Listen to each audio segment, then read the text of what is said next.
The gunshot echoed across the barren plains of Wyoming Territory, 1876, as Katherine Kate Blackwood's last bullet struck the coyote that had been stalking her camp. Her hands trembled as she lowered the empty revolver, the reality of her situation hitting harder than the recoil. 3 days since bandits had taken everything: her wagon, supplies, even her father's pocket watch, leaving her with nothing but a useless gun and the clothes on her back. The setting sun painted the horizon in brilliant orange and red, casting long shadows across the prairie grass. Kate pushed a strand of auburn hair from her face, tucking it behind her ear as she surveyed her meager camp. A small fire, a bedroll salvaged from the attack, and now not even ammunition to protect herself through another night. 23 years old and alone in the untamed West, she had never felt more vulnerable. She sank to her knees beside the dying fire, her cotton dress, once a cheerful blue, now dirt-stained and torn at the hem, settling around her. The daughter of a Boston banker, she had convinced her father to fund her journey west to establish a school in the growing town of Promise Creek. Now that dream seemed as distant as the eastern city she'd left behind. The sound of hoofbeats made her grip the empty revolver tighter. Kate rose quickly, squinting into the dying light as a lone rider approached. Tall in the saddle, his silhouette cut a commanding figure against the amber sky. The stranger slowed his Palomino stallion as he neared her camp, and Kate held her ground, pointing the useless weapon with as much conviction as she could muster. "I wouldn't bother with that," the man called out, his voice deep and unhurried. "From the sound of that shot earlier, I reckon you're out of bullets." As he drew closer, Kate could make out his features: sun-bronzed skin, a strong jaw shadowed with stubble, and eyes the color of a summer storm. A worn leather hat sat atop dark hair that curled slightly at his collar. His duster bore the dust of the trail, but the quality of his clothing and the fine tooling on his saddle spoke of a man who wasn't desperate, unlike the bandits who had attacked her. "Stay back," Kate warned, though her voice betrayed her fear. "I have nothing worth taking." The stranger dismounted with easy grace, keeping a respectful distance. He removed his hat, revealing more of those storm cloud eyes that seemed to see right through her bluff. "Name's Quinn Reed," he said. "Most folks call me Quinn. I'm not looking to take anything, madam. Just heard a shot and thought someone might need assistance." His gaze swept over her makeshift camp. "Appears I might be right." Kate lowered the gun slowly, knowing its emptiness made it nothing more than a prop in a poorly performed play. "Katherine Blackwood," she replied, her Boston accent marking her as an outsider in this rugged land. I was robbed 3 days ago," Quinn nodded, his expression softening. "You're a long way from anywhere, Miss Blackwood." "Kate," she corrected automatically. "And yes, I'm aware of that fact," he gestured to her empty revolver. "You planning to hold off coyotes with an empty gun and stern words?" Despite everything, a small smile tugged at her lips. The stern words were all I had left. Quinn stepped closer, careful and measured, as if approaching a spooked horse. "May I?" he asked, nodding toward her fire. Kate nodded, watching warily as he tethered his horse and moved to the fire, adding wood from his saddlebag and stoking the flames until they leapt higher, pushing back the encroaching darkness. "You're headed to Promise Creek?" he asked, glancing at her. "How did you? Not many other settlements worth mentioning in this direction," Quinn explained. "And you don't strike me as someone wandering aimlessly." Kate sat down across from him, the fire between them. "I was to be the school teacher." "Was," she gestured helplessly around her. "I've lost everything, my supplies, my books, my funds. Even if I make it to Promise Creek, I have nothing to offer." Quinn studied her for a long moment. The firelight danced across his features, softening them. "You know, my mother was a school teacher. Back in Missouri before she married my father and came west." "Was she happy, leaving it behind?" Kate asked, curiosity momentarily overshadowing her predicament. "She found different ways to teach," he replied. "Said the West needed education more than anywhere." He reached into his saddlebag and pulled out jerky and hardtack, offering them to Kate. "Eat something. We can talk more after." Kate hesitated only briefly before accepting. 3 days of scavenging had left her stomach painfully empty. As she ate, Quinn moved about the camp with practiced efficiency, unrolling his bedroll several respectful feet from hers and setting up what looked like a proper camp. "Why are you helping me?" she finally asked, unable to contain the question any longer. Quinn paused in his work. "Because you need it," he said simply. "And because my father taught me never to leave someone stranded when I had the means to help. I have no way to repay you," he shook his head. Not asking for payment, Kate stared down at the empty revolver in her lap. "My hands are empty," she said softly, the weight of her situation pressing down on her once more. Quinn crossed to her side of the fire and crouched before her. He gently took the gun, checking its chamber and tucking it into his belt. Then, with a gentleness that seemed at odds with his rugged appearance, he held out his weathered hands to her. "Then take mine," he said, his voice low and steady, "and we'll fill them together." Kate looked at those outstretched hands, strong, capable hands that had clearly known work and hardship, and after a moment's hesitation, placed her smaller ones in his. His fingers closed around hers, warm and reassuring in the growing chill of the evening. "Promise Creek is 3 days' ride from here," Quinn said. "I'm headed that way myself. If you're agreeable, we can travel together. Safety in numbers out here." Kate should have hesitated longer. She should have questioned his motives, maintained her guard.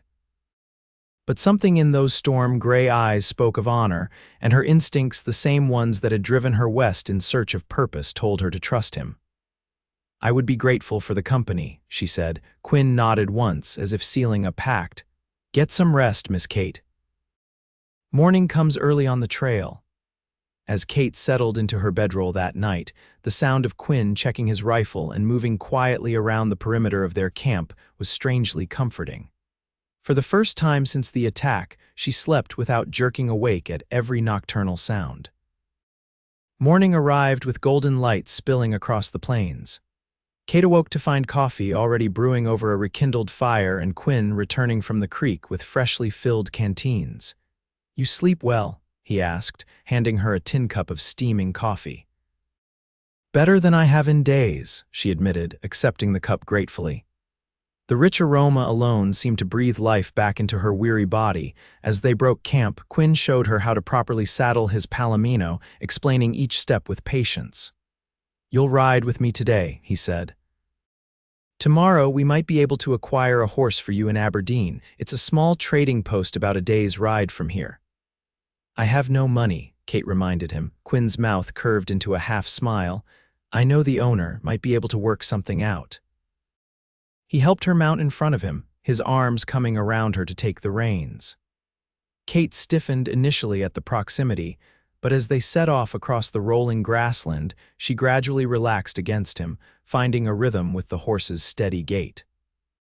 "You mentioned your mother was a teacher," Kate said after they had ridden in comfortable silence for some time. "What about your father, rancher?" Quinn replied. "Came west after the war, the big one between the states, started with 20 acres and a dream. Built it into something substantial before he passed. I'm sorry, it's been 5 years. He lived a good life." Quinn adjusted his hat against the strengthening sun. "What about your family? They know you're out here alone." Kate's fingers fidgeted with the frayed edge of her sleeve. "My father believes I'm traveling with the Harrington family. They were supposed to accompany me all the way to Promise Creek, but Mrs. Harrington took ill in St. Louis and they had to remain behind. I chose to continue alone. Bold decision. Foolish, perhaps," Kate admitted. "But I had waited so long for this opportunity. The position was confirmed, arrangements made. I couldn't bear to turn back. And now," Kate sighed, "now I don't know, even if I reach Promise Creek, what then? A school teacher needs books, supplies. I have nothing." Quinn was quiet for a moment, the rhythmic sound of hoofbeats filling the silence. "Promise Creek is growing fast," he finally said. "Good people there, building something worthwhile. They need a school, need someone with proper learning to teach their children. You seem familiar with it." "I should be. My ranch is just outside town." Kate twisted to look at him, surprise evident in her expression. "You're a rancher?" Quinn nodded. Followed in my father's footsteps, started smaller but it's coming along, got about 50 head of cattle, some decent horses. Buildings not much yet, but the land's good. Water access, sheltered valleys for winter. And you just happened to be riding by when I needed help. His expression turned more serious. I was tracking the men who likely robbed you. They hit a couple of homesteads near Promise Creek last week. Sheriff asked me to help since I know this country better than most. A chill ran through Kate despite the warm sun overhead. You're hunting them, alone, not hunting to kill, Quinn clarified, just to bring to justice, and I'm not alone anymore, am I? The day passed in alternating conversation and comfortable silence. Quinn pointed out landmarks, taught her how to read the landscape for signs of water, and shared stories of his early days ranching. Kate found herself drawn to his quiet confidence and unpretentious wisdom. Here was a man shaped by the land he inhabited, yet there was nothing crude or unrefined about him. He spoke with the thoughtfulness of someone who chose his words with care. By late afternoon, when they stopped to rest the horse near a small spring, Kate realized she had spent hours with her back against his chest, his arms around her, and had somehow come to feel safe rather than scandalized by the impropriety. "We'll camp here tonight," Quinn decided, helping her down from the saddle. "There's good cover, water, and we can approach Aberdeen by mid-morning tomorrow." As Quinn tended to his horse, Kate attempted to make herself useful, gathering kindling for the fire. Her Boston upbringing had hardly prepared her for wilderness survival, but she was determined not to be helpless. "You're a quick study," Quinn observed as she returned with an armful of dry wood. "I've always been a good student," Kate replied with a small smile. "It's why I thought I'd make a decent teacher." "And will you?" Quinn asked, striking a match to the kindling. "Be a teacher, I mean." Kate stared into the small flame as it caught and grew. "I still want to be. It's what I trained for, what I came west to do.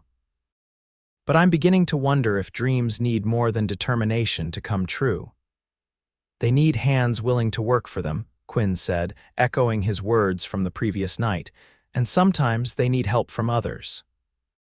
That night, as they sat by the fire eating rabbit that Quinn had snared and prepared, Kate found herself sharing more of her story, her mother's death when she was 12, her father's reluctant support of her decision to teach, her yearning to make a difference in a place where education was scarce. Quinn listened attentively, asking questions that showed genuine interest rather than mere politeness. "What about you?" Kate finally asked. "A ranch outside Promise Creek, land, cattle, but you're out here alone. Is there someone waiting for you back home?" Quinn poked at the fire with a stick, sending sparks spiraling into the night sky. "No wife, if that's what you're asking. Came close once, couple years back. Elizabeth Matthews, daughter of a banker from Cheyenne, pretty, educated, good family. What happened? She came to visit the ranch." "Stayed 2 weeks." A rueful smile crossed his face. "By the end of it, we both knew she wasn't meant for ranch life. Too isolated, too much work, too little society. She's married to a lawyer now, living in Denver, seems happy from her letters. You still write to her, occasionally." "No hard feelings between us, we wanted different things." Quinn set the stick aside. "What about you? No young man back in Boston pining for the school teacher who went west," Kate laughed softly. "Hardly. My father introduced me to several suitable prospects, sons of his business associates mostly. They were," she searched for the right word, "predictable, lives planned out from cradle to grave. I wanted something more. And that something was teaching children their letters in a frontier town. It sounds foolish when you put it that way." Quinn shook his head. "Not foolish, brave. Takes courage to leave the known for the unknown." Later, as Kate settled into her bedroll, she watched Quinn through half-closed eyes as he made one final circuit of their camp. There was something reassuring about his presence, a steadiness that made her feel anchored in a world that had recently seemed intent on sweeping her away. "Quinn," she called softly as he was about to turn in. He paused, looking over at her. "Yes, thank you. Not just for the help, but for not making me feel foolish for needing it." His expression softened in the firelight. "We all need help sometimes, Kate. Get some rest now, Aberdeen tomorrow, and maybe a horse of your own." The next morning dawned clear and bright. They broke camp efficiently. working together with a rhythm that felt surprisingly natural given their short acquaintance. As they rode toward Aberdeen, Kate found herself noticing things about Quinn she hadn't before: the way his eyes crinkled slightly at the corners when he smiled, the careful way he handled his horse, the deep timbre of his voice when he spoke of things that mattered to him. Aberdeen proved to be little more than a collection of rough-hewn buildings clustered around a crossroads: a trading post, a small saloon, a blacksmith, and a few scattered dwellings. It was a far cry from Boston's busy streets, or even the bustling river towns Kate had passed through on her journey west, but after days in the wilderness, it seemed almost metropolitan. "Not much to look at," Quinn acknowledged as they approached, "but Jasper Wallace runs a fair trading post, and Emma at the boarding house serves the best apple pie this side of the Mississippi." They dismounted outside the trading post, a squat building with a covered porch laden with barrels, tools, and various goods. An older man with a salt and pepper beard emerged as they approached, his weathered face breaking into a wide smile at the sight of Quinn. "Reed. Thought you might be halfway to Montana by now, tracking those bandits." "Changed course," Quinn replied, clasping the man's hand firmly. "Jasper, this is Miss Katherine Blackwood." Kate, Jasper Wallace, proprietor of this fine establishment and purveyor of overpriced goods to travelers foolish enough to need them. Jasper laughed heartily. "Ignore him, Miss Blackwood. I only overcharge Quinn because he can afford it, what with that fancy ranch of his." His expression turned more serious as he noted Kate's travel-worn appearance. "You look like you've had a rough journey, miss." Quinn briefly explained Kate's situation while she stood by, feeling uncomfortably like a charity case despite his matter-of-fact tone. "Robbed, were you?" Jasper shook his head sympathetically. "Those same bastards, pardon my language, hit the Thompson homestead last week, took everything worth taking and shot their dog for good measure. We need to outfit Miss Blackwood," Quinn said. "Basics to get her to Promise Creek, and a horse if you've got one suitable." Jasper rubbed his chin thoughtfully. "Might have just the thing. Old man Peters traded a gentle mare last month for supplies. Nothing fancy, but steady and sweet-tempered. As for the rest," he gestured them inside. The trading post's interior was dim after the bright sunlight, but as Kate's eyes adjusted, she saw shelves and barrels packed with an eclectic array of goods, everything from tools and ammunition to fabric and preserved foods. A small section near the back even held a selection of books. While Quinn and Jasper discussed prices, Kate drifted toward the books, her fingers tracing their spines with longing. A primer, a mathematics text, even a worn copy of Shakespeare's collected works, modest offerings, but to her book-starved eyes they were treasures. "Found something you like?" Quinn's voice startled her from her reverie. "I was just looking," Kate said quickly, withdrawing her hand. Quinn studied her face for a moment, then turned to Jasper. "Add those 3 books to our purchases." "Quinn, no," Kate protested. "You've done enough already." "A schoolteacher needs books," he said simply, as if it were the most obvious thing in the world. "Consider it an investment in Promise Creek's future." Before Kate could argue further, the trading post door swung open and a tall, elegantly dressed woman entered. Despite the frontier setting, she looked as though she had stepped straight from a St. Louis fashion plate, her green traveling dress impeccably tailored, her blonde hair arranged in a sophisticated style beneath a matching hat. "Quinn Reed," she said, her voice carrying a note of pleased surprise. "What a delightful coincidence." Quinn straightened, his expression shifting to one Kate couldn't quite read. "Vivian, didn't expect to see you in Aberdeen. Clearly." The woman Vivian moved further into the store, her gaze settling on Kate with open curiosity. "And who might this be?" "Katherine Blackwood," Kate introduced herself, suddenly acutely aware of her disheveled appearance next to this vision of frontier elegance. "Vivian Hargrove," the woman replied with a smile that didn't quite reach her eyes. "Quinn and I are old friends, very old friends, aren't we, Quinn?" Quinn cleared his throat. "Vivian's father owns the largest ranch neighboring mine," he explained to Kate, "the Rocking H. Father's sending me to visit my aunt in Cheyenne," Vivian said, moving closer to Quinn. "Just stopped here to refresh my supplies. My driver is seeing to the horses." She placed a gloved hand on Quinn's arm. "Perhaps you could escort me the rest of the way. For old time's sake." Kate felt a strange tightness in her chest as she watched Quinn's reaction. They had known each other barely 2 days, and she had no claim on him or his time. Yet the thought of continuing to Promise Creek without him left her feeling oddly bereft. "I've already committed to escorting Miss Blackwood to Promise Creek," Quinn said, stepping back slightly from Vivian's touch. "She's to be our new schoolteacher."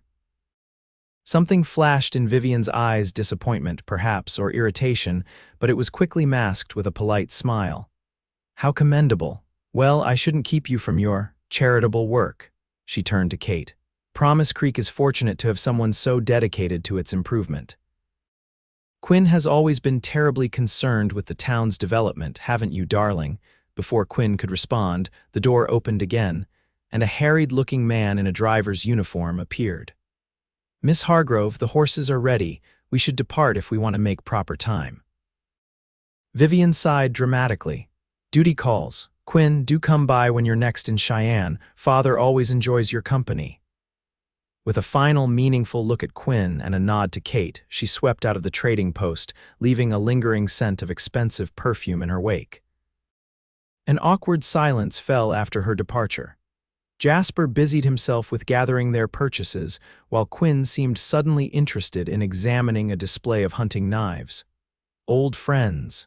Kate finally asked, unable to contain her curiosity. Quinn looked up, a rueful expression crossing his face. "Vivian and I, there was a time when our families thought we might make a match of it." "I see." Kate didn't know why this information should affect her so strongly. "She's very beautiful." "She is," Quinn agreed. "Also determined to be the wealthiest rancher's wife in the territory.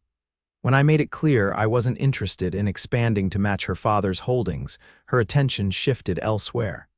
Yet she still seemed quite interested in your company just now." A hint of a smile touched Quinn's lips. "Vivian likes having options." He nodded toward the counter where Jasper had assembled their purchases. "Let's get these loaded up. I want you to meet your new horse." Outside, tethered to a post near the water trough, stood a dappled gray mare with gentle eyes and a white blaze down her face. She wasn't young, and she lacked the impressive stature of Quinn's Palomino, but there was a steadiness about her that Kate immediately appreciated.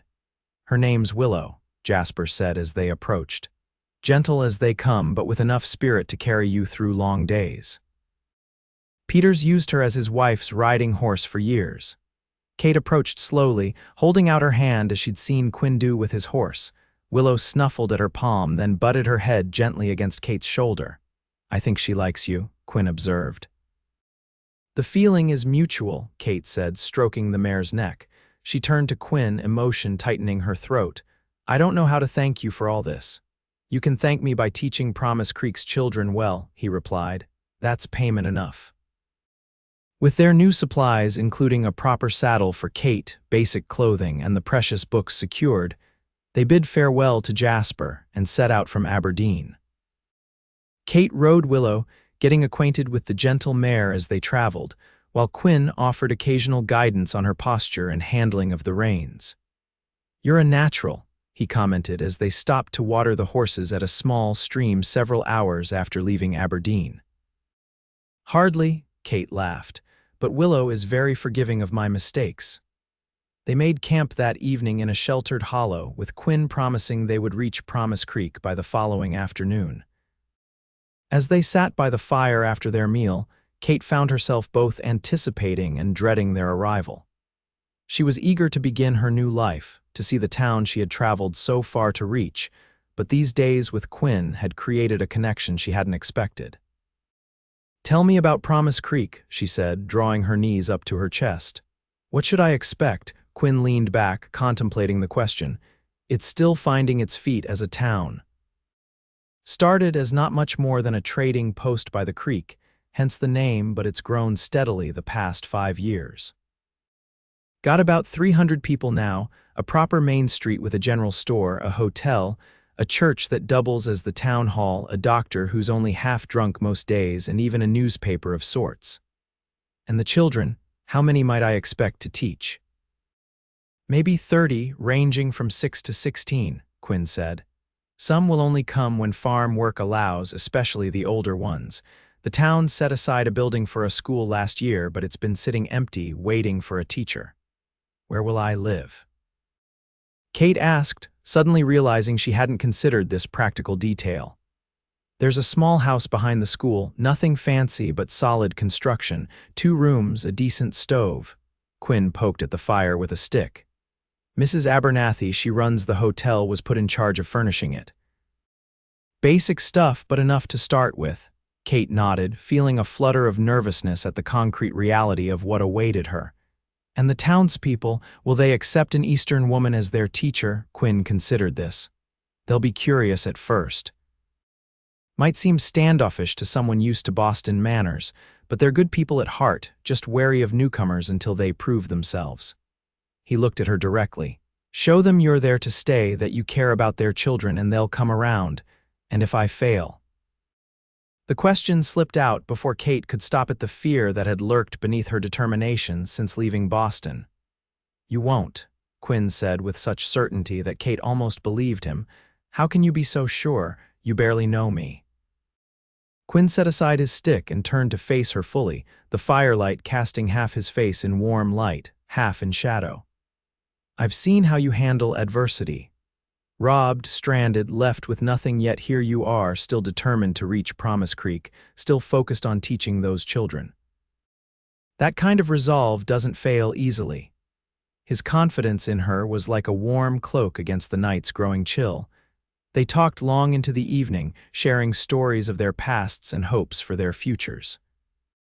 Kate described her vision for the school, not just reading and arithmetic, but literature, history, science, while Quinn spoke of his plans to expand his ranch, to breed horses as well as cattle.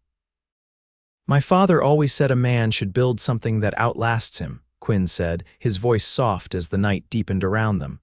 That's what I'm trying to do with the ranch. And is that why you've never married? Kate asked. Too busy building your legacy? Quinn was quiet for a moment. Partly, he admitted. But mostly, I just never met a woman who saw the same future I did. Someone who understood that ranch life isn't just about surviving, it's about building something worthwhile, something that grows and changes with the seasons. Their eyes met across the fire, and Kate felt something shift between them, a recognition, perhaps, or a possibility neither had acknowledged before. The moment stretched, electric with unspoken words, until Quinn finally looked away, clearing his throat. We should turn in, he said. Long ride tomorrow. Kate nodded, suddenly aware of how improper their situation would appear to anyone from her former life, alone in the wilderness with a man she barely knew, sharing confidences by firelight. Yet it felt right in a way she couldn't explain, as if the vast open spaces of the West had swept away the strictures and formalities of her Eastern upbringing, leaving only what truly mattered. That night, as she lay in her bedroll looking up at stars more brilliant than any she had seen in Boston, Kate allowed herself to acknowledge the truth. In just 3 days, Quinn Reed had become important to her in ways she hadn't thought possible. And tomorrow they would reach Promise Creek, where their paths might well diverge, he to his ranch, she to her school.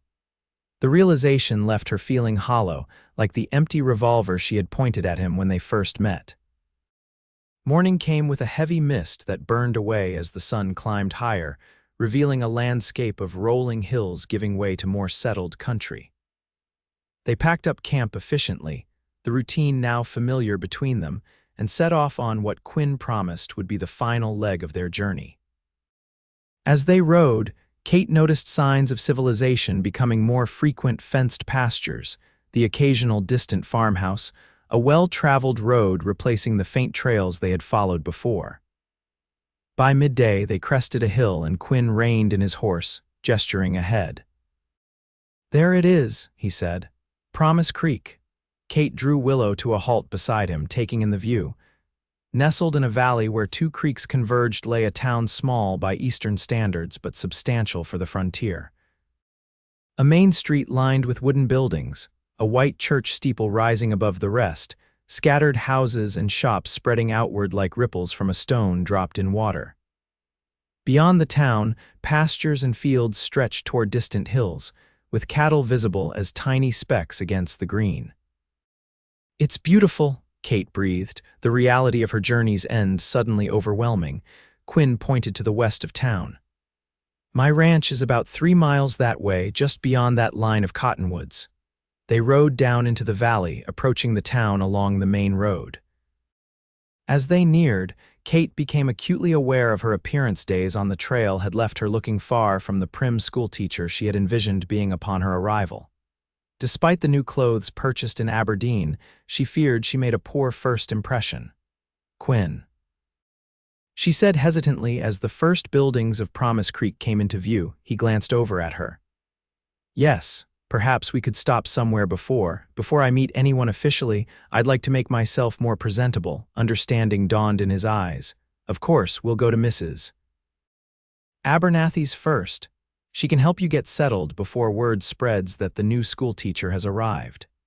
True to his word, Quinn led her to a 2-story building with Abernathy House painted in neat letters across its front.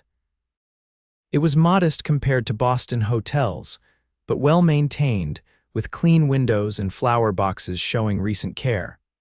A plump, gray-haired woman emerged as they dismounted, her shrewd eyes taking in the sight of them with undisguised curiosity.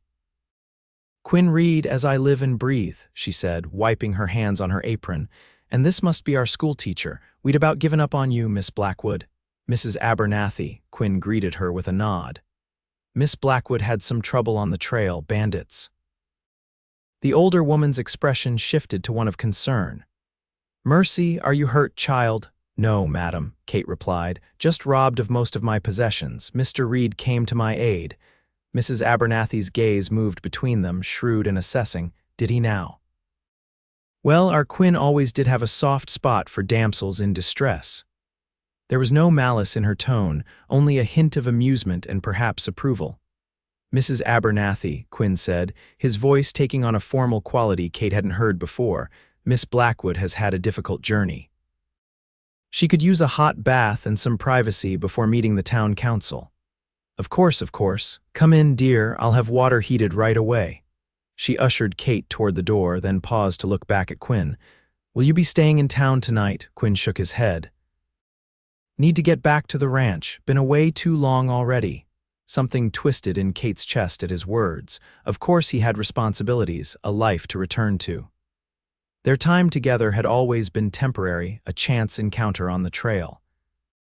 "I'll see that your things are taken to the schoolhouse," Quinn said to Kate. "And I'll speak with Mayor Hollister about arranging a proper welcome for you tomorrow, once you've had time to rest." "Thank you," Kate managed, suddenly finding it difficult to meet his eyes. "For everything." Quinn touched the brim of his hat. "My pleasure, Miss Blackwood." With that, he mounted his palomino and with a final nod to both women, rode off down the street. Kate watched him go, a strange emptiness settling over her despite having finally reached her destination. Mrs. Abernathy's hand on her arm drew her attention back. "Come along, dear," the older woman said, her voice gentler now. "Let's get you sorted out." The next few hours passed in a blur of activity. True to her word, Mrs. Abernathy arranged a hot bath, provided clean towels, and even produced a dress that, while not fashionable by Boston standards, was neat and presentable. "Left by a drummer's wife who decided it didn't suit her," she explained as Kate examined the simple blue calico. Refreshed and properly attired, Kate felt more like herself again. Mrs. Abernathy insisted she eat a hearty meal before taking her to see the schoolhouse and teachers' quarters. "Quinn had your things taken over," the hotel keeper explained as they walked down the main street. Kate couldn't help noticing how people stopped to stare or nod respectfully as they passed.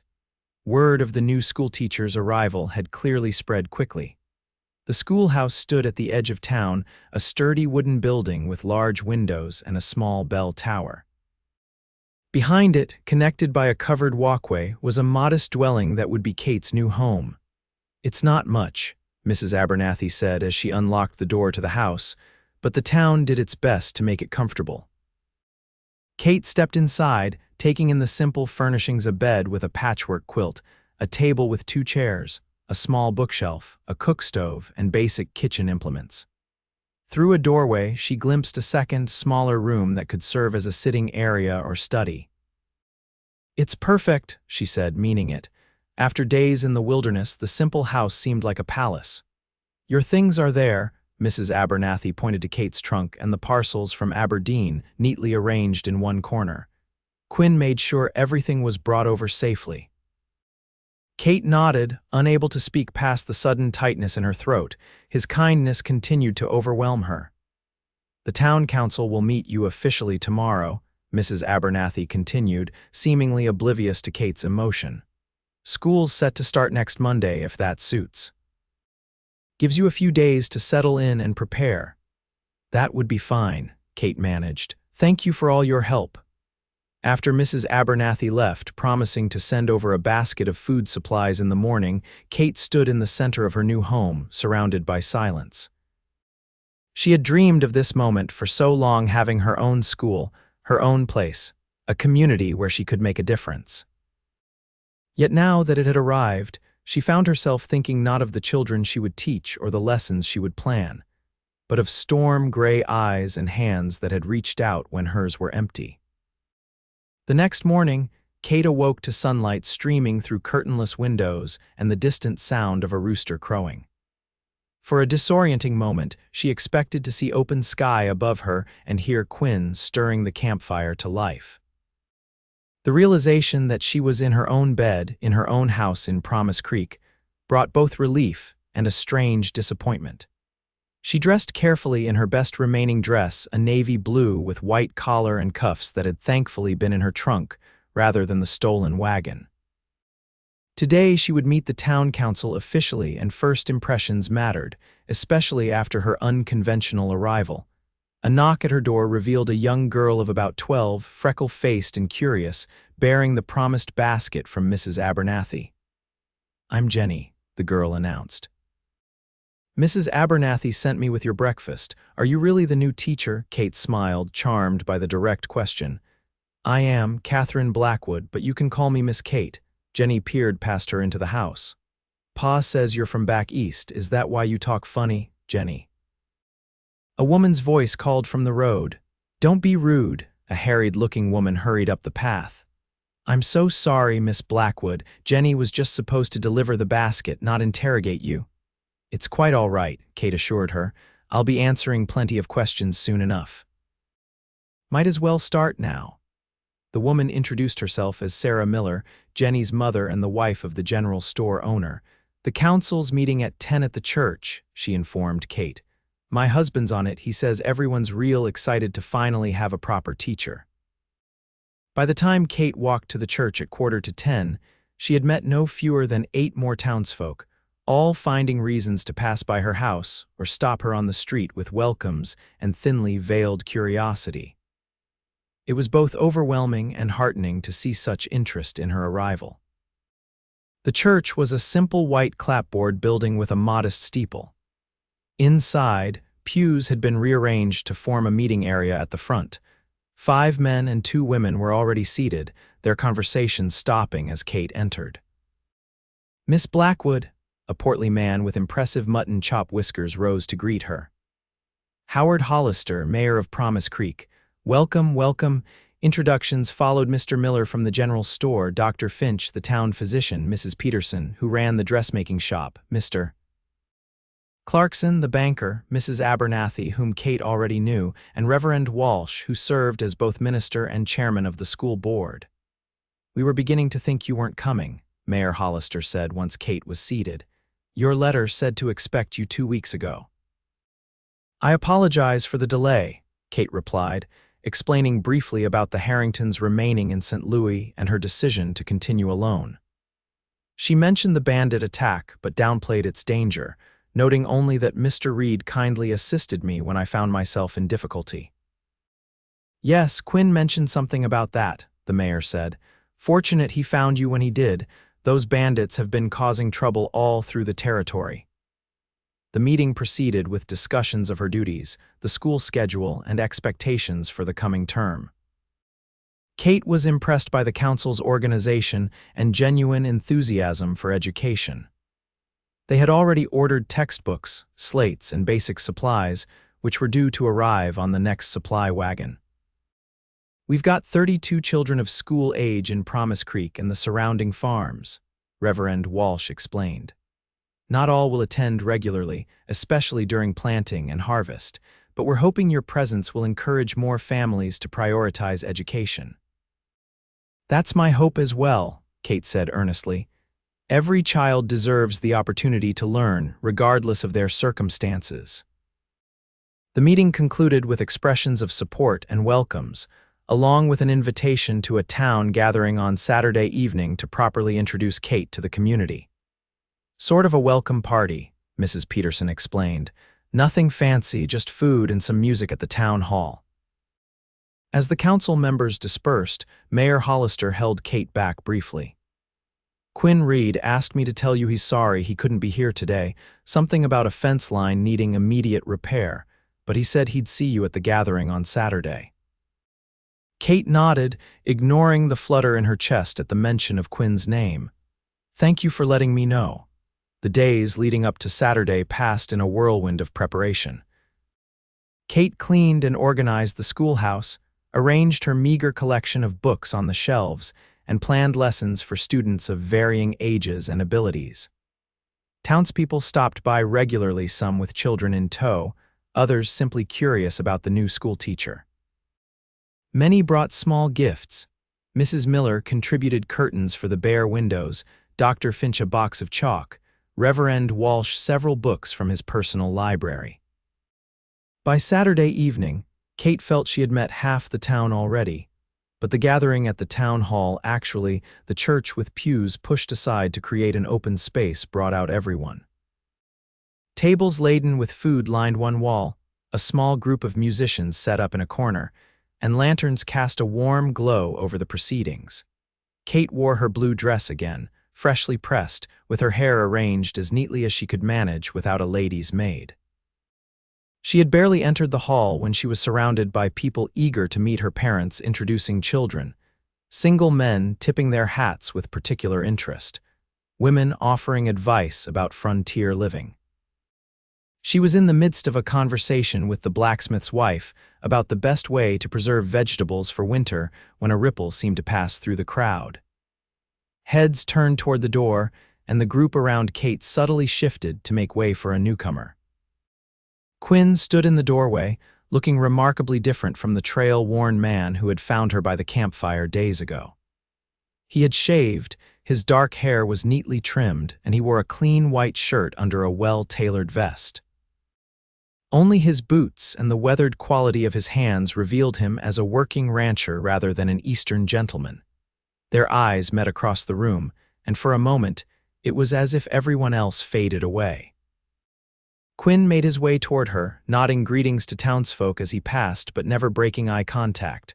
"Miss Blackwood," he said when he reached her, his voice formal but his eyes warm, "you're looking well. Promise Creek seems to agree with you, Mr. Reed," Kate replied, matching his formality while fighting the urge to reach for his hands as she had that night by the fire.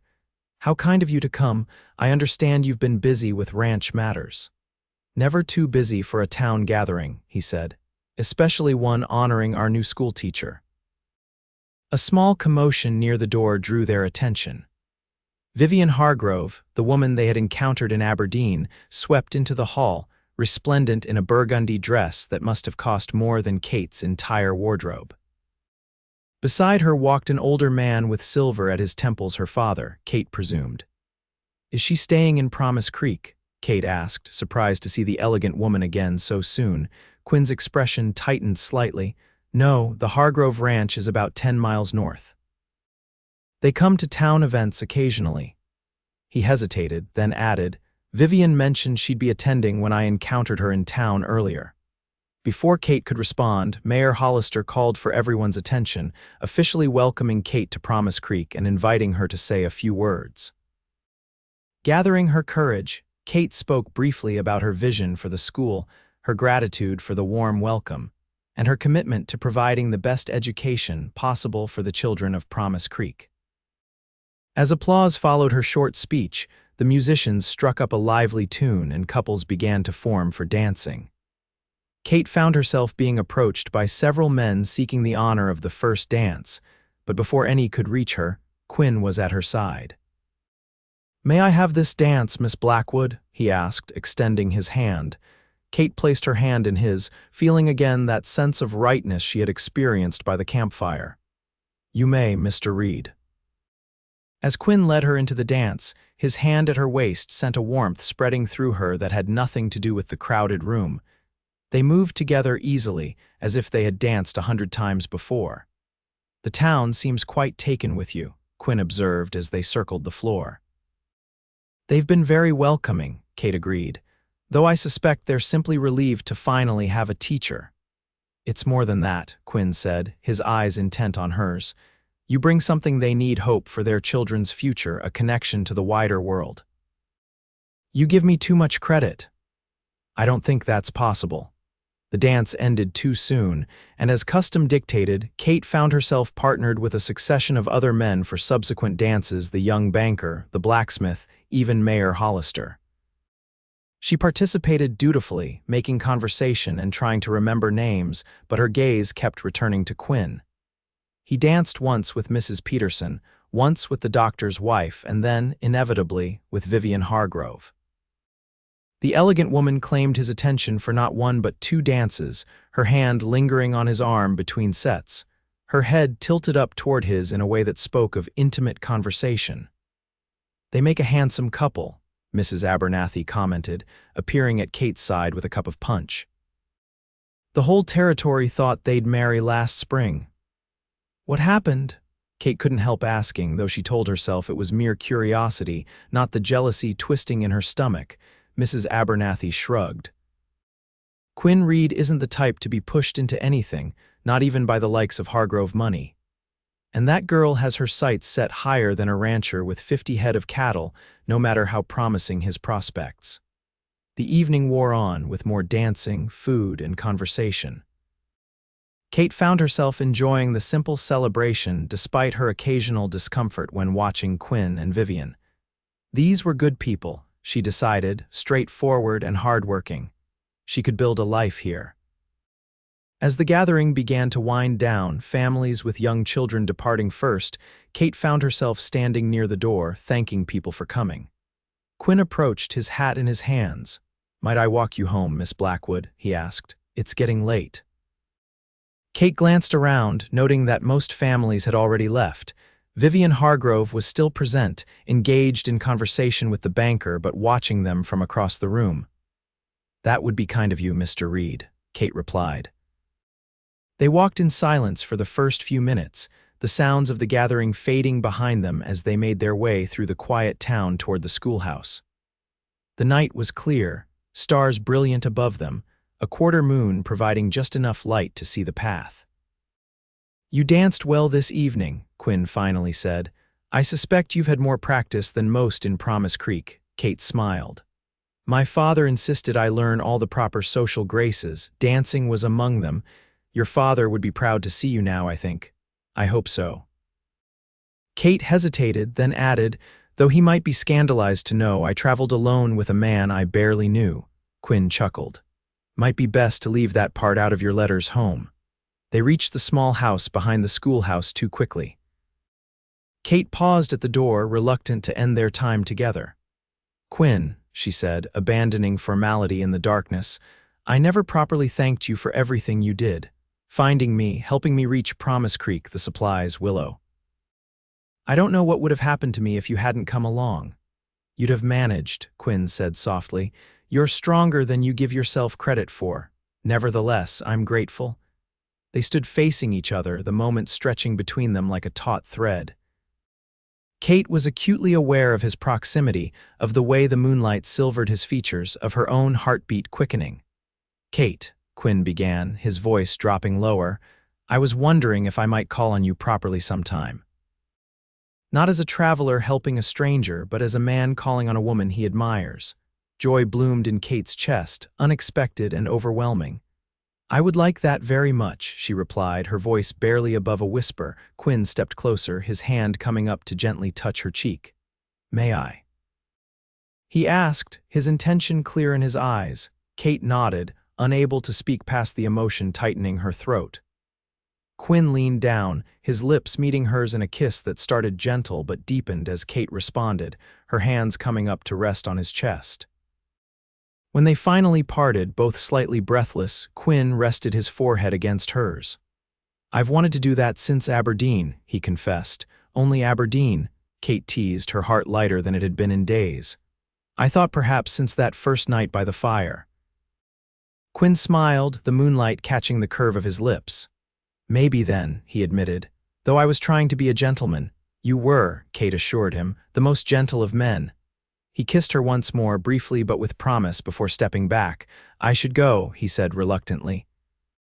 "School starts Monday and you need your rest." "Will I see you before then?" "Count on it," Quinn promised. "I'll bring over some fresh eggs from the ranch tomorrow. My hens are the most productive in the territory." Kate laughed at the unexpected pride in his voice. "I look forward to meeting these remarkable hens." With a final touch of his hand to hers, Quinn bid her good night and walked back toward town, where his horse was stabled at the livery. Kate watched him go, her heart full of a happiness she hadn't expected to find in this frontier town so far from everything she had known. True to his word, Quinn appeared the next morning with a basket of eggs and freshly churned butter. His visit, intended to be brief, stretched into hours as they sat on the small porch of Kate's house, talking about everything and nothing: his plans for the ranch, her ideas for the school, stories from their respective childhoods. In the weeks that followed, as Kate settled into her role as Promise Creek's teacher, Quinn became a regular visitor. He brought small gifts: flowers from the prairie, a book he thought she might enjoy, wood for her stove cut and stacked without being asked. Sometimes he joined her for supper, other times simply sat with her on the porch as evening fell, his presence a comfort after days spent wrangling energetic children. The school itself proved both challenging and rewarding. Kate's students ranged from shy 6-year-olds attending their first formal lessons to teenagers reluctantly continuing their education between farm chores. Some, like Jenny Miller, absorbed knowledge like sponges. Others struggled with the most basic concepts. Kate adjusted, creating different lessons for different abilities, staying late to help those who needed extra attention, visiting homes when a student was absent too long. The town watched her courtship with Quinn with varying reactions. Most seemed pleased Quinn Reed was respected, and Kate had quickly earned the community's affection through her dedication to their children. Mrs. Abernathy beamed approvingly whenever she saw them together, while Mayor Hollister made pointed comments about Promise Creek needing families committed to its future. Not everyone was supportive, however. Vivian Hargrove, during her increasingly frequent visits to town, made her disapproval clear through pointed remarks and thinly veiled insults. Her father, a powerful man in territorial politics, seemed to share her sentiment, treating Kate with cold politeness on the rare occasions their paths crossed. They wanted Quinn to sell his ranch to them, Mrs. Peterson explained one day as she fitted Kate for a new dress. "Been trying for years. Hargrove wants to control all the water access in the valley, and Quinn's land has the best springs." "And they thought a marriage would accomplish that," Kate surmised. "Vivian certainly did," the dressmaker confirmed. Got quite a shock when Quinn refused both her and her father's offer to buy him out. As autumn painted the surrounding hills in golds and reds, Kate and Quinn's relationship deepened. They rode together on Sundays after church, explored the valleys and ridges of his ranch, and spent evenings planning futures that increasingly intertwined. Quinn spoke of expanding his house. "It's too small for more than one person," he admitted, while Kate shared dreams of eventually building a proper academy that could serve children from surrounding communities as well. Their first serious disagreement came in late October, when rumors reached Promise Creek that the bandits who had attacked Kate, now identified as the Larson brothers, notorious throughout the territory, had been spotted less than 20 miles away. "I'm riding out with the sheriff's posse," Quinn informed Kate as they walked after Sunday services. "We leave tomorrow at dawn." Kate stopped short, fear clutching at her heart. These men are dangerous, Quinn. They've killed before. Which is precisely why they need to be stopped, he replied, his jaw set in a determination she had come to know well. They've terrorized this territory long enough, and it has to be you, Kate asked, unable to keep the emotion from her voice. There are professional lawmen for this purpose. Quinn's expression softened as he took her hands in his. Sheriff Barnes asked for my help specifically. I know this country better than most, and I'm a good tracker. The sooner these men are brought to justice, the safer everyone will be, including you. Kate knew he was right, but the thought of him facing armed criminals filled her with dread. They had found each other against all odds. The idea of losing him now was unbearable. Promise me you'll be careful, she finally said, squeezing his hands. Promise me you'll come back. Quinn drew her close, heedless of who might see them embracing on the town's main street. I promise, he murmured against her hair. I have too much to come back for. The posse departed the next morning, 8 men riding out in the gray dawn light. Kate stood with other wives and sweethearts, watching until they disappeared from view, then turned resolutely to the schoolhouse. Life and lessons continued, regardless of the fear gnawing at her heart. 5 days passed with no word. Kate taught by day and paced her small house by night, jumping at every sound that might herald news. On the 6th evening, as she sat grading arithmetic papers by lamplight, a knock at her door sent her rushing to answer. Mayor Hollister stood on her porch, his expression grave. Miss Blackwood, he began, and Kate felt her world tilt dangerously. Is he? She couldn't finish the question, terror closing her throat. He's alive, the mayor hastened to assure her, but injured. The posse returned an hour ago. They caught the Larsons, but there was a fight. Quinn took a bullet in the shoulder. Where is he? Kate was already reaching for her shawl at Dr. Finch's. He's asking for you. Kate ran most of the way to the doctor's house, her heart pounding with fear and relief. Doctor. Finch met her at the door, his shirt sleeves rolled up, blood staining his hands. He'll live, the doctor said before Kate could speak. Bullet went clean through the shoulder, missed anything vital, but he lost a good amount of blood. He's weak but stable. May I see him? Kate asked, trying to keep her voice steady. Dr. Finch nodded, leading her to a small room at the back of his house that served as a surgery. Quinn lay on a narrow bed, his face pale against the white pillowcase, his left shoulder heavily bandaged.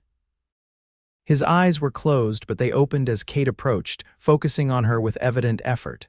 Kate, he said, his voice hoarse but clear, you came.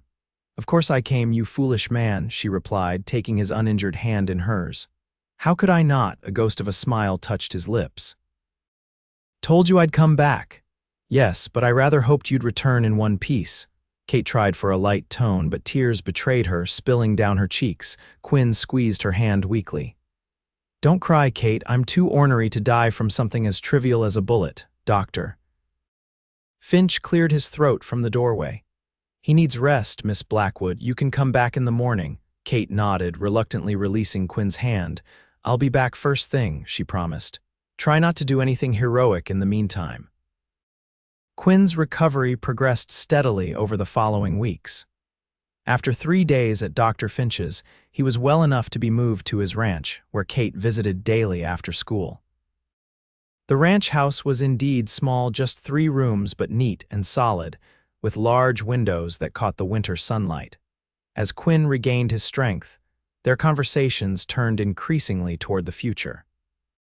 One evening in early December, as they sat before the fireplace in his small parlor, Quinn turned to Kate with an expression of determination. I've been thinking, he began, about what you said the night we met about your hands being empty. Kate smiled at the memory. And you offered to fill them together. I meant it then, Quinn said, taking her hands in his, and I mean it even more now. Kate Blackwood, these past months have shown me what I want for the rest of my life. I want to build something lasting, not just for myself, but for us, for the family we could have together. He shifted, wincing slightly as the movement pulled at his healing shoulder and reached into his pocket. From it, he withdrew a small ring, a simple gold band set with a modest sapphire. It was my mother's, Quinn explained. She always said it should go to the woman who would help continue what she and my father started. He met Kate's gaze directly. I'm asking you to be that woman, Kate, to marry me, to build a life here not just as Promise Creek's teacher, but as my wife." Tears blurred Kate's vision as joy welled up inside her. "Yes," she whispered, then more strongly, "yes, Quinn Reed, I will marry you." The ring slid onto her finger perfectly, as if it had been made for her hand. Quinn pulled her close, his kiss sealing their promise as the fire crackled beside them. They agreed to marry in the spring, when the prairie would be in bloom and Quinn's shoulder fully healed. The news spread quickly through Promise Creek, met with congratulations and well wishes from most. Even Vivian Hargrove, upon hearing the news during a visit to town, managed a tight smile and formal best wishes before departing promptly for her father's ranch. Winter settled over the territory, bringing snow that transformed the landscape into a pristine white canvas. School continued, though attendance dwindled on the coldest days when farm children couldn't safely make the journey. Kate used the quieter days to plan both lessons and her future life with Quinn. They would live at his ranch, they decided, with Kate continuing to teach as long as she wished. Quinn had already begun drawing plans to expand the house, adding rooms for children they hoped would come, a proper study where Kate could prepare her lessons, a larger kitchen where they could gather as a family. "I want you to have a home you're proud of," Quinn told her as they reviewed his sketches one evening. "Something worthy of what you left behind in Boston." Kate touched his face gently. "I'm not looking for Boston in Wyoming," she assured him. "What I want is a home we build together, one that reflects both of us." As winter gave way to the first tentative signs of spring, wedding preparations began in earnest. Mrs. Peterson worked on Kate's dress, a creation of ivory silk that had been ordered specially from Denver. Mrs. Abernathy organized a kitchen shower where women of the community presented Kate with everything from cast iron pots to hand-embroidered dish towels. The church was reserved for the first Saturday in May, when the weather should be mild enough for guests to travel from neighboring communities. April brought the return of most students to school and the final preparations for the wedding. Quinn completed the first phase of the house expansion, a new bedroom and study, just in time. Kate divided her evenings between school preparations and moving her belongings gradually to the ranch, transforming the bachelor quarters into a home that reflected both their tastes. The week before the wedding, as Kate was dismissing her students for the day, a commotion outside drew her attention. Voices raised in anger, one of them unmistakably Quinn's, prompted her to hurry to the door. On the street in front of the schoolhouse stood Quinn, facing Harrison Hargrove and his daughter Vivian. Several townspeople had stopped to watch the confrontation. "Absolutely ridiculous accusation," Quinn was saying as Kate approached. "My water rights are legally documented. Your surveyor is either incompetent or deliberately misleading you." Harrison Hargrove, a tall, imposing man with silver hair and cold eyes, looked down his nose at Quinn. "The territorial court will determine that, Reed. I've filed a formal challenge to your claim. Until it's resolved, you'd be wise to reconsider my offer." "And what offer would that be, Mr. Hargrove?" Kate asked, coming to stand beside Quinn. Vivian's perfectly composed face showed a flicker of annoyance at Kate's arrival. "Father has generously offered to purchase Quinn's ranch at a fair price, despite the uncertainty regarding its water rights." "There is no uncertainty," Quinn countered, his voice tight with controlled anger. "My father secured those rights 20 years ago. They've never been questioned until now." "Convenient timing," Kate observed coolly, "just days before our wedding." Harrison Hargrove turned his attention to Kate, assessing her with a businessman's calculating gaze. "Miss Blackwood, my daughter tells me you're quite the dedicated teacher." "Promise Creek is fortunate." "Thank you," Kate replied, not fooled by the sudden change in topic. "I'm equally fortunate to have found such a community and such a man." She placed her hand pointedly on Quinn's arm. "Yes, well," Hargrove cleared his throat. "I simply wanted to inform Reed personally of the legal action, a courtesy between neighbors." "Your courtesy is noted," Quinn said flatly. "Now, if you'll excuse us, my fiancé and I have wedding plans to discuss." As the Hargroves departed, Kate could feel the tension radiating from Quinn. "What was that truly about?" she asked once they were alone. Quinn ran a hand through his hair in frustration. "Hargrove's been trying to buy my land for years. My ranch controls access to the best water source in the valley, a series of springs that never run dry, even in drought years. With those rights, he could effectively control who succeeds and who fails in ranching throughout the area. And now he's claiming your rights aren't valid. He's found some technicality, a missing signature on one of the original documents, or some such nonsense. It won't stand up in court, but fighting it will cost time and money." Quinn's expression darkened, "and he knows it. Is he trying to force you to sell? That's my guess. Create enough trouble that selling becomes the easier option." Quinn took her hands in his. "But I won't sell, Kate. That land is our future, ours and our children's." Kate squeezed his hands reassuringly. "Then we'll fight, together." The legal challenge cast a shadow over the final days before the wedding, but Kate refused to let it dampen the joy of their upcoming marriage. The ceremony itself was simple but beautiful, the church decorated with wildflowers gathered by Kate's students, music provided by the banker's wife on the organ, and vows spoken clearly before the entire community. Kate wore her ivory silk dress, her auburn hair arranged with a crown of white blossoms. Quinn, handsome in a new black suit, watched her walk toward him with an expression of such love and wonder that Kate felt tears threatening to spill. "Dearly beloved," Reverend Walsh began, "we are gathered here today to witness the union of Quentin James Reed and Katherine Elizabeth Blackwood in holy matrimony." The words washed over Kate as she stood before the man who had changed her life in ways she could never have imagined when she left Boston. When they exchanged rings, his a simple gold band to match her sapphire, their hands were steady, their voices clear. "I now pronounce you husband and wife," Reverend Walsh concluded. "You may kiss your bride." Quinn's kiss was gentle but filled with promise, a beginning rather than a culmination. As they turned to face the congregation as Mr. and Mrs. Reed, the cheers and applause reflected the community's wholehearted approval. The celebration afterward, held in the town hall, lasted well into the evening.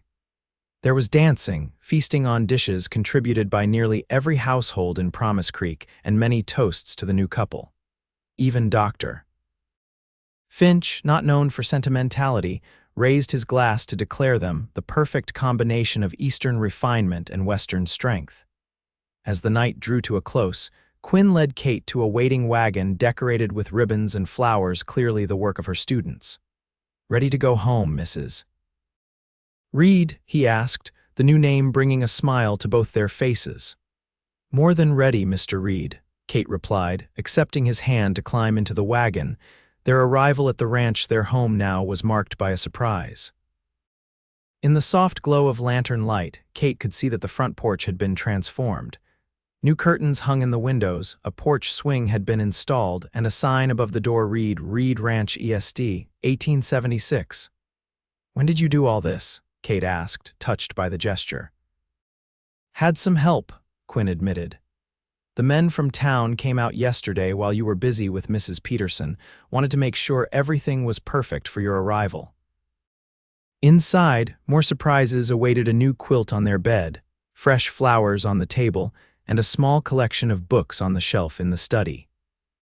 Quinn showed her through the expanded house with pride, pointing out spaces that would eventually become children's rooms, a larger kitchen, a proper dining room. "It's a work in progress," he said, watching her reaction carefully. "Just like us." Kate turned to him, her heart full. "It's perfect," she said, "because it's ours."